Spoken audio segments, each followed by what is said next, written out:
बानी पीटीआई 27 जून को जेल से बाहर आ सकते हैं। राना सनाउल्लाह कहते हैं बानी पीटीआई की रिहाई से कोई तूफान नहीं आएगा। हुकूमत की कोशिश होगी जितना मुमकिन हो बानी पीटीआई को अंदर ही रखा जाए। बानी पीटीआई को सजाएं अदालत से ही हुई हैं। हम आईन और कानून के मुताबिक उन्हें अंदर रखेंगे। बानी पीटीआई का बयानिया और सियासी एजेंडा यही है, मुल्क को गैर मुस्तहकम किया जाए और फितना फैलाया जाए। केस पर केस हमारे खिलाफ भी बनते रहे। वोट और मैंडेट हमें भी मिला है, लेकिन किसी को अफरा तफरी फैलाने का वोट नहीं मिला।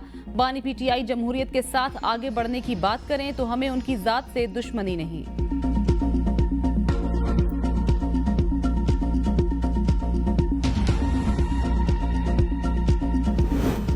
पाकिस्तान से दहशतगर्दी का खात्मा और अमन अमान का कयाम हमेशा तहरीक इंसाफ की पॉलिसी रही। बानी पीटीआई का अडियाला जेल से पैगाम। कहा तहरीक इंसाफ की हुकूमत के दौरान दहशतगर्दी में बड़ी कमी आई। अफगानिस्तान में पाकिस्तान मुखालिफ अशरफ गनी हुकूमत के साथ बातचीत की, उनको पाकिस्तान आने की दावत दी। अमरीकी इनखला के बाद अफगानिस्तान में सिविल वार के खदशे को हिकमत से हैंडल किया। नई हुकूमत के साथ ताल्लुकात कायम करने में साबिक DGISI जनरल फैज हमीद का कलीदी किरदार था, मगर जनरल बाजवा ने उन्हें तब्दील कर दिया। PGM हुकूमत के वजीर खारजा ने पूरी दुनिया का चक्कर लगाया, लेकिन अफगानिस्तान नहीं गए।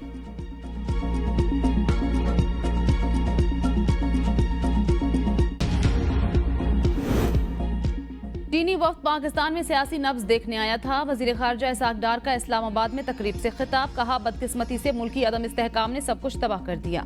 आलमी अमन इस्तेहकाम में पाकिस्तान को अपने अहदाफ को यकीनी बनाना होगा। लोग कहते थे पाकिस्तान सिफारती सतह पर तनहा हो चुका। हमारी जमात ने इक़्तिसादी सूरत हाल बेहतर बनाई और मुल्क ने IMF प्रोग्राम मुकम्मल किया। डिफॉल्ट, इकोनॉमिक डेट और प्रोपेगेंडा जैसी फजूल बातों को अब रुकना चाहिए।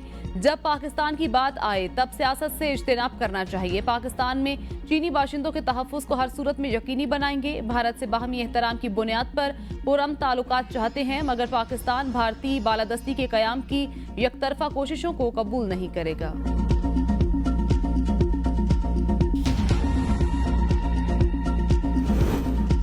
वफाकी काबीना ने विजन अज़्म इस्तेहकाम की मंजूरी। आपस की लड़ाइयों के बजाय इस विजन को सपोर्ट करना होगा। वज़ीर आज़म का काबीना अरकान से खिताब। कहा अज़्म इस्तेहकाम में आवाम को किसी किस्म की परेशानी का सामना नहीं करना पड़ेगा।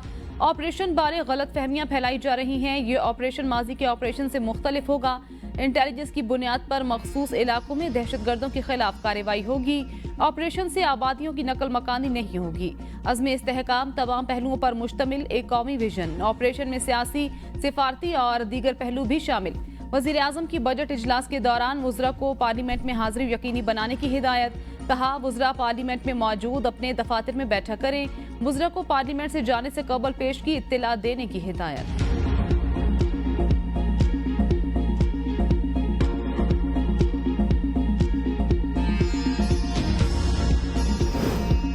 विजन अज़्म इस्तेहकाम की हिमायत नहीं करते। तहरीक इंसाफ डट गई। अपोजिशन लीडर उमर अयूब ने मीडिया से गुफ्तगू में कहा चाहते हैं ऑपरेशन के लिए पहले सूबाई हुकूमत को एतमाद में लिया जाए। आवाम पर किसी भी किस्म का ऑपरेशन कबूल नहीं। हमने बहुत कुर्बानियां दी हैं।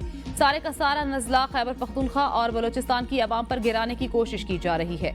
वज़ीर आज़म कहते हैं सरमायाकारी के लिए ऑपरेशन चाहिए। पाकिस्तान में सरमायाकारी इसलिए नहीं आ रही क्योंकि यहाँ कानून और आइन नहीं।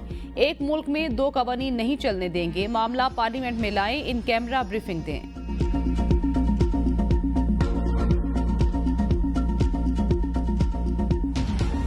UI या ANP या PTI की तरफ से जो तशवीश का इजहार किया जा रहा है वो उनकी तशवीश को जो है हम ज़रूर एड्रेस करेंगे।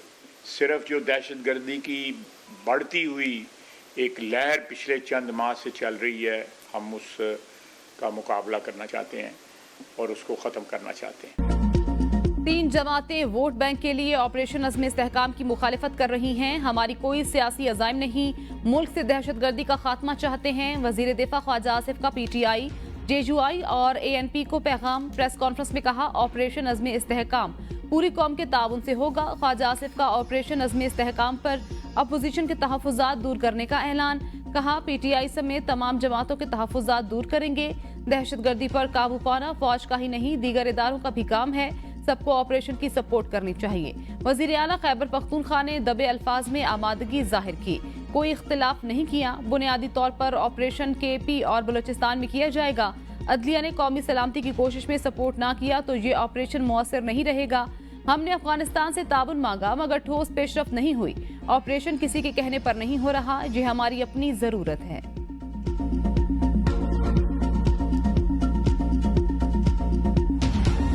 मखसूस नशिस्तों के केस में सुप्रीम कोर्ट ने तहरीक इंसाफ की फहरिस्त मांग ली। जस्टिस अमीनुद्दीन खान ने इस्तफसार किया, पीटीआई की कोई मखसूस नशिस्तों की फहरिस्त जमा हुई थी। वकील इलेक्शन कमीशन ने कहा पीटीआई की फहरिस्त जमा हुई थी। जस्टिस आयशा मलिक ने कहा आप हमें उस फहरिस्त की बजाय पेपर बुक दे दें। जस्टिस अतर मिनल्ला ने रिमार्क्स में कहा आप लेवल प्लेइंग फील्ड न मिलने की शिकायत का रिकॉर्ड भी पेश करें। चीफ जस्टिस ने रिमार्क्स दिए मुतनासिब नुमाइंदगी के असूल से हटकर नशिस्तें नहीं दी जा सकती। पहले दिन से तशवीश थी, तहरीक इंसाफ क्यों नहीं सामने आ रही। पीटीआई केस में फरीक है ना कोई मुंतखब नुमाइंदा। अगर प्राइस बॉन्ड खरीदा ही नहीं तो प्राइस बॉन्ड निकल कैसे आएगा, खरीदना तो जरूरी है ना। जस्टिस मुनीब अख्तर ने रिमार्क्स में कहा पीटीआई उम्मीदवारों को मखसूस नशिस्तें देने के लिए अलग असूल अपनाया गया। जस्टिस जमाल मंदूखैल ने रिमार्क्स में कहा इलेक्शन कमीशन के पास अरकान असम्बली को आजाद डिक्लेयर करने का इख्तियार नहीं, मौकिफ पर कायम हूँ। पार्टी वाबस्तगी जाहिर करके जमात तब्दील करने वाला नाअहल तस्वुर होगा। जस्टिस अतर मिनल्ला ने रिमार्क्स में कहा मसला इलेक्शन कमीशन के 2 फरवरी के ऑर्डर से पैदा हुआ। इलेक्शन कमीशन ने इस अदालत के इंतखाबी निशान वाले फैसले की गलत तशरीह की। इंतहाई एहतराम से कह रहा हूँ आज आइन की पासदारी नहीं हो रही। हम बतौर सुप्रीम कोर्ट आंखें बंद नहीं कर सकते।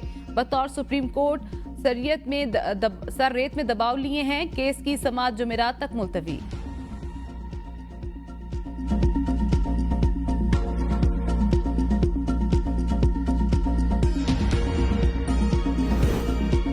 टिकट लेकर पार्टी तब्दील करने वाले पर आर्टिकल 63A लागू होगा। जस्टिस जमाल मंदूखैल के सुन्नी इत्तेहाद कौंसिल की मखसूस नशिस्तों से मुतल्लिक केस की समाअत में रिमार्क्स। जस्टिस मंसूर अली शाह ने कहा सारा मामला शुरू ही सियासी जमात के उम्मीदवारों को आजाद करार देने से हुआ। कैसे मुमकिन है, इस बुनियादी सवाल को छोड़ दें। पीटीआई उम्मीदवारों को मखसूस नशिस्तें देने के लिए अलग असूल अपनाया गया। इलेक्शन कमीशन के पास तो अरकान असम्बली को आजाद डिक्लेयर करने का इख्तियार नहीं। इलेक्शन कमीशन ने कैसे अखज़ किया उम्मीदवार तहरीक इंसाफ के नहीं बल्कि आजाद हैं। मुतनासिब नुमाइंदगी के असूल से हटकर नशिस्तें नहीं दी जा सकती। जस्टिस जहजा आफरीदी ने कहा किसी उम्मीदवार के साथ जबरदस्ती नहीं की जा सकती कि नोटिफिकेशन के 3 रोज बाद वो किसी और जमात में शामिल हो जाए। जस्टिस अतर मिनल्ला ने रिमार्क्स दिए लापता अफराद के केसेस हैं, बुनियादी हकूक की पामालियां हो रही हैं, हमें किसी दिन तो कहना होगा। हकीकत है हमें IMF के साथ मिलकर बजट बनाना पड़ा। शहबाज शरीफ का कौमी असम्बली इजलास से खिताब में एतराफ। कहा IMF का अगर आज जवाब आ गया तो कल पेश करेंगे। उम्मीद है IMF से खुशखबरी मिलेगी, लेकिन फिलहाल कुछ कहना कबल अज वक्त होगा। हमारी हुकूमत के दौर में जनूबी पंजाब का बजट ज्यादा और मुलाजमतों का शेयर ज्यादा था। जनूबी पंजाब में लैपटॉप स्कीम में कोटा ज्यादा था। वफाकी हुकूमत के मंसूबे पंजाब हुकूमत ने अपने वसाइल से बनाए। जनूबी पंजाब में वजीर आला रोजगार स्कीम का कोटा 10% ज्यादा रखा गया। पाकिस्तान के अवाम के जो बुनियादी मसला है, जो मुआशी बहरान है, हमारा कोशिश होता है कि इन मसाइल को कम करें, उनको मुश्किलात से निकालें। इनका अगर कोई फिक्र है तो वो बुनियादी मसला का रोटी कपड़ा मकान का फिक्र है। जनाब स्पीकर, हुकूमत ने बजट मिलकर बनाने की शर्त पर अमल दरामद नहीं किया। मिसाकी मईशत कहीं से डिक्टेट नहीं हो सकता। चेयरमैन पीपल्स पार्टी बिलावल भुट्टो का कौमी असम्बली में इजहार ख्याल। कहा हम आम आदमी को महसूलात की मद में रिलीफ देने में नाकाम रहे। हर बजट में बिलावास्ता टैक्स लगाए जाते हैं। हुकूमत को इत्तेहादियों, स्टेक होल्डर्स और अपोजिशन से मुशावरत करके बजट बनाना चाहिए था। अवाम का मसला ये नहीं कौन जेल जाएगा कौन नहीं। अवाम का असल मसला रोटी कपड़ा और मकान है। नैब और मईशत साथ नहीं चल सकते। नैब को खत्म करना होगा। नैब सियासतदानों को बदनाम और पॉलिटिकल इंजीनियरिंग का इदारा है। हमारे मंशूर में नैब खत्म करना शामिल। अपनी सियासत पर एक दूसरे से इख्तलाफात करेंगे मगर एक दूसरे को जेल भेजने की जरूरत नहीं। पब्लिक प्राइवेट पार्टनरशिप को नैब से मुस्तस्ना करार दिया जाए। नैब के बड़े हामी भी शायद अब इसको सपोर्ट ना करें।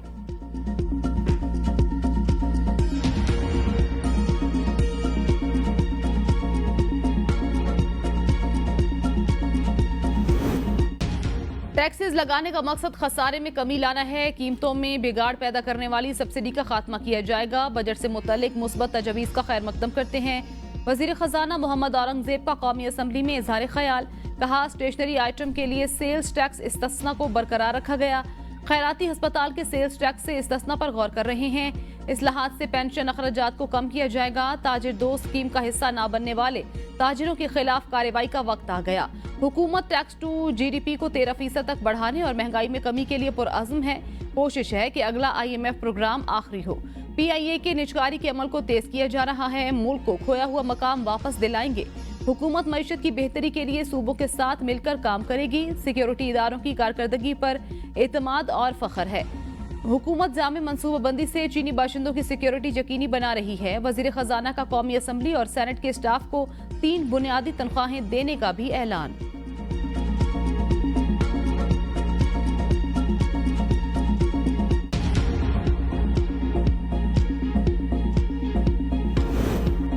एहसान इकबाल की वफाकी तरक्याती प्रोग्राम में 250 अरब रुपए कटौती की तस्दीक। कहा, नए प्रोग्राम के लिए हुकूमत को IMF की कड़ी शराइत का सामना। तरक्याती बजट की कुर्बानी का मकसद आवाम और ज़रात को मजीद टैक्सों से बचाना है। माशी सूरत हाल ऐसी है, किसी की भी हुकूमत होती तो चॉइसेस ना होती। खसारा पूरा करने के लिए कुल्हाड़ी कहीं पड़नी थी और वो तरक्याती बजट पर पड़ी। इद्दत निकाह केस, बानी PTI बुशरा बीबी की सजा मौतली की दरख्वास्त पर फैसला महफूज। 27 जून को सुनाया जाएगा। इस्लामाबाद की डिस्ट्रिक्ट एंड सेशन अदालत ने इद्दत निकाह केस में सजा मौतली की दरख्वास्त पर फैसला महफूज किया। केस में सजा के खिलाफ मरकजी अपीलों पर समाअत 2 जुलाई तक मुलतवी।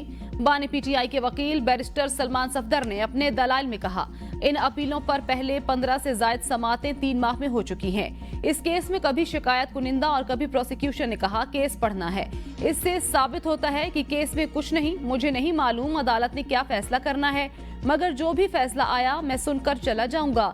मुझे इख्तिलाफ होगा तो मैं अपील में चला जाऊंगा। खाबर मानिका के वकील एडवोकेट जाहिद आसिफ ने कहा, यू टर्न का लफ्ज बानी PTI की जानिब से मुतारिफ करवाया गया।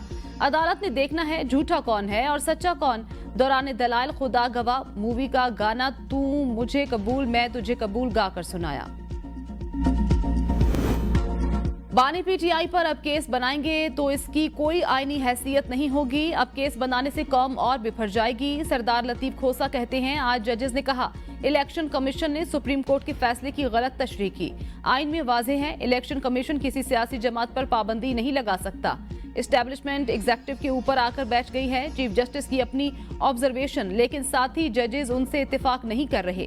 चीफ जस्टिस के पिछले फैसलों से भी मुत्तफिक नहीं। यकीन है बल्ले का निशान छीनने वाला फैसला वापस होगा और इलेक्शन कमीशन की सरजनिश होगी। हमें मखसूस नशिस्तें भी मिलेंगी। 220 सीटें हमें मिल जाती तो PTI रूल कर रही होती। बुशरा बीबी 100% बाहर आ जाएंगी। ये कौम, आइन और मुल्क से भोंडा मजाक ना करें तो बानी PTI बाहर आ जाएंगे।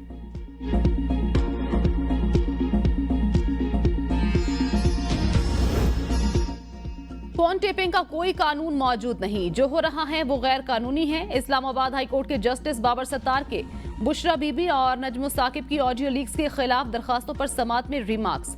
कहा, हुकूमत ने किस कानून के तहत फैसला किया, डेटा हासिल कर सकते हैं। PTA किस बुनियाद पर डायरेक्शन पास कर रहा है, लोगों को पता होना चाहिए। आप उनकी प्राइवेसी में कैसे घुस रहे हैं। यहाँ अदालतों को नहीं पता आप क्या कर रहे हैं। ये कौमी सलामती का मसला नहीं है।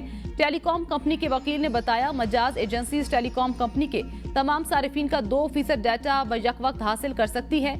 जस्टिस बाबर सत्तार ने पूछा, पूरे मुल्क के टेलीकॉम ऑपरेटर्स के सारिफिन का 2% डाटा हासिल किया जा रहा है। आप खर्च उठाते हैं, सिस्टम लगाकर देते हैं, तो आप कैसे जिम्मेदार नहीं।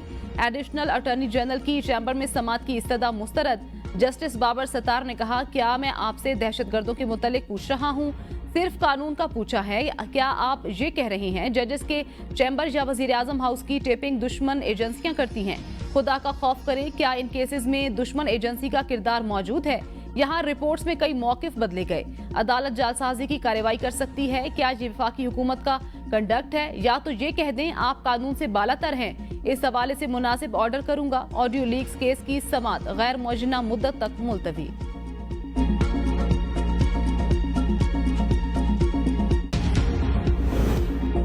वज़ीर आला KP अली अमीन गंडापुर का ऑल पार्टीज कॉन्फ्रेंस बुलाने का ऐलान। तर्जुमान तहरीक इंसाफ रऊफ हसन कहते हैं, हुकूमत ने PTI को एतमाद में नहीं लिया। हमारे ऑपरेशन पर तहफ़्फ़ुज़ात हैं। इससे पहले जितने ऑपरेशन किए, क्या खातिर ख्वाह कामयाबी हासिल हुई? ऑपरेशन से पहले उसके अहदाफ का मालूम होना चाहिए।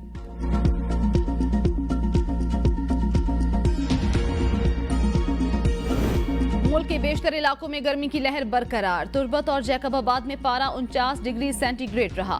दादू में 48, सिब्बी, लसबेला, खैरपुर में दर्जा हरारत 47, रोहड़ी, पडीदन, नूरपुर थल, मोहिंजोदड़ो, लाड़काना, छोर और बहावलपुर में दर्जा हरारत 46 डिग्री सेंटीग्रेड रिकॉर्ड।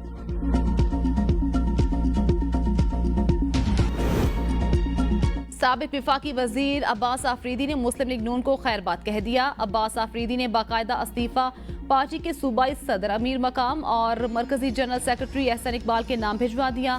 कहा, जाती मसरूफियात की बिना पर सियासत छोड़ रहा हूँ। इस्तीफे में किसी पार्टी में शमूलियत इख्तियार न करने की भी यकीन दहानी। अब्बास आफरीदी ने गुज़श्ता दिनों टीवी शो में पार्टी छोड़ने का इंदिया देते हुए कहा, नवाज शरीफ की सियासत खत्म हो गई। मखसूस नशस्तें वापस मिलना हमारा कानूनी हक, हमारे हकूक को सल्ब किया जा रहा है। मजीद खामोश नहीं रह सकते। सरबराह सुन्नी इत्तेहाद कौंसिल साहिबजादा हामिद रजा की सुप्रीम कोर्ट के बाहर मीडिया से गुफ्तगू। कहा, कल सुप्रीम कोर्ट में कहा गया सुन्नी इत्तेहाद कौंसिल को ज्वाइन करके सियासी खुदकुशी की गई। हमें इलेक्शन जिस तरीके से डराया गया वो किसी से ढका छुपा नहीं। इलेक्शन कमीशन ने लिस्ट में बल्ले का निशान नहीं दिया। कौम ने झूठ को बेनकाब किया और बानी चेयरमैन के उम्मीदवारों को वोट दिए। कंवल जोजिब ने कहा, इलेक्शन कमीशन ने हमारे साथ जो किया वो आज तक इस मुल्क में किसी सियासी जमात के साथ नहीं हुआ। सुप्रीम कोर्ट आज हमें सियासी खुदकुशी का कह रही है। इनको हमारे साथ होने वाला जुल्म नजर नहीं आता।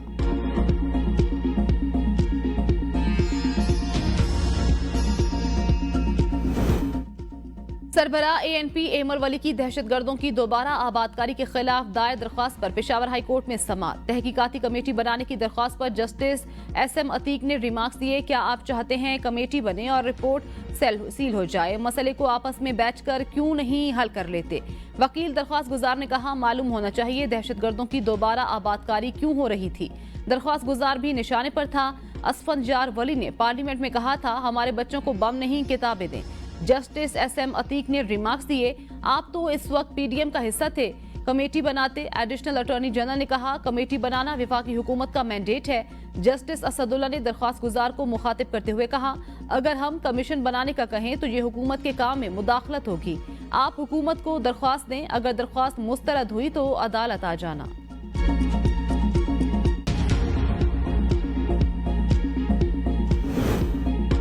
विफाकी काबीना का इजलास, लाख मैट्रिक टन चीनी बरामद करने की मंजूरी। आलमी ग़िज़ाई प्रोग्राम, अफगानिस्तान की इस्तेदा पर ट्रकों के पुर्जों पर मुश्तमिल एक कंटेनर की कराची से काबुल ट्रांजिट की इजाज़त। पाकिस्तान और सऊदी अरब के दरमियान मुफाहमती याददाश्त पर दस्तखत करने की मंजूरी। फ्रीक्वेंसी एलोकेशन बोर्ड के एग्जीक्यूटिव डायरेक्टर की तकर्री की भी मंजूरी। कौमी इक़्तिसादी कौंसिल की सालाना रिपोर्ट पार्लियामेंट में पेश करने की इजाज़त।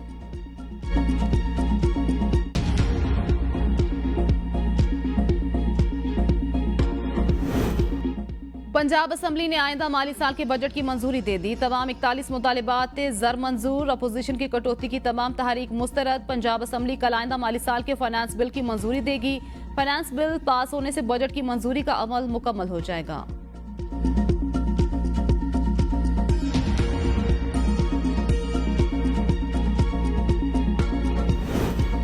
आज़ाद कश्मीर कानून साज असम्बली में आइंदा माली साल 264 अरब 3 करोड़ 30 लाख का बजट पेश। तरक्याती कामों के लिए 44 अरब, गैर तरक्याती कामों के लिए 220 अरब रुपए मुख्तस। सेहत के लिए नए माली साल के बजट में 3 अरब, तालीम के लिए 4 अरब 80 करोड़ मुख्तस, तवानाई और आबी वसाइल के लिए 2 अरब 80 करोड़ रुपए मुख्तस। वजीर खजाना ने कहा, आज़ाद कश्मीर में हुकूमत पाकिस्तान के ऐलान करदा ऐलान के मुताबिक सरकारी मुलाजिमीन की तनख्वाहों और पेंशन में इजाफा किया जाएगा। सरकारी मुलाजिमीन किसी भी हुकूमत में रीढ़ की हड्डी की हैसियत रखते हैं। हुकूमत अपनी माली मुश्किलात के बावजूद मुलाजिमीन के माशी हालात बेहतर बनाने के लिए भरपूर कोशिश कर रही है। अस्सलामुअलैकुम, ABN न्यूज़ के साथ मैं हूँ फातिमा तौसीफ। हेडलाइंस आपने जानी, हाजिर होंगे एक ब्रेक के बाद, हमारे साथ रहिए।